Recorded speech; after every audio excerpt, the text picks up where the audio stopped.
They want to silence me because I will never let them silence you. And in the end, they're not after me, they're after you, and I just happen to be standing in their way. That's true.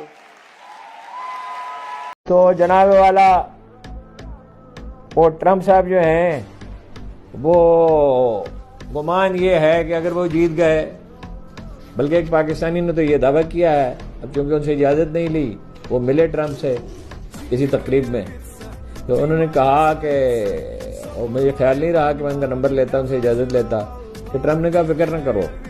और तो उन्होंने पूछा मेरे दोस्त का क्या हाल है, उन्होंने कहा जो आपका हाल है, तो उन्होंने कहा कि फिक्र न करो मैं आ रहा हूँ, तो रिहाई हो जाए। ख्याल ये है, और वो ट्रम्प जो है वो शख्सियात से ताल्लुकात रखते हैं, प्रैक्टिकल हैं, जंग के खिलाफ हैं, बाकी तो खैर जो वो हैं सो हैं ही। Then in the end, they're not after me, they're after you, and I just happen to be standing in their way. That's true.